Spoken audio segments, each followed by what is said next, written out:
Hi friends, welcome to Aishwarya all in one YouTube channel. ಯಾರೆಲ್ಲ ಈ ವಿಡಿಯೋನ ಫಸ್ಟ್ ಟೈಮ್ ನೋಡ್ತಾ ಇದ್ದೀರಾ, ನಮ್ಮ ಚಾನಲ್ನ ಸಬ್ಸ್ಕ್ರೈಬ್ ಮಾಡಿ.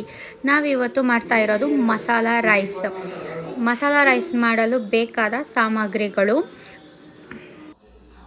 ಟೊಮೊಟೊ, ಈರುಳ್ಳಿ, ಪಲಾವಿನ ಎಲೆ, ಏಲಕ್ಕಿ, ಚಕ್ಕೆ, ಲವಂಗ, ದ್ರಾಕ್ಷಿ, ಗೋಡಂಬಿ.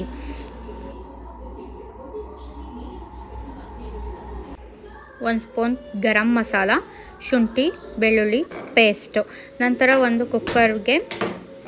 ಕುಕ್ಕರ್ನಿಟ್ಬಿಟ್ಟು ಕುಕ್ಕರ್ಗೆ 1 ಸ್ಪೂನ್ ಬೆಣ್ಣೆ, 3-4 ಟೀ ಸ್ಪೂನ್ ಎಣ್ಣೆ ಹಾಕಬೇಕು. ನಂತರ ಚಕ್ಕೆ, ಏಲಕ್ಕಿ, ಲವಂಗ, ಪಲಾವಿನ ಎಲೆ ಹಾಕ್ಬಿಟ್ಟು ಸ್ವಲ್ಪ ಫ್ರೈ ಮಾಡ್ಕೊಳ್ಳಿ. ಫ್ರೈ ಆಗ್ತಿದ್ದಂಗೆ ದ್ರಾಕ್ಷಿ, ಗೋಡಂಬಿ ಹಾಕ್ಬಿಟ್ಟು ಫ್ರೈ ಮಾಡಿ. ಫ್ರೈ ಆದ ನಂತರ ಈರುಳ್ಳಿ ಹಾಕ್ಬಿಟ್ಟು ಸ್ವಲ್ಪ ಫ್ರೈ ಮಾಡ್ತಾಯಿರಿ. ಫ್ರೈ ಮಾಡುವಾಗ ಅರಿಶಿನ ಹಾಕ್ಬಿಟ್ಟು ಮತ್ತೆ ಕ್ಲೀನಾಗಿ ಕಲಿಸ್ಕೊಬೇಕು.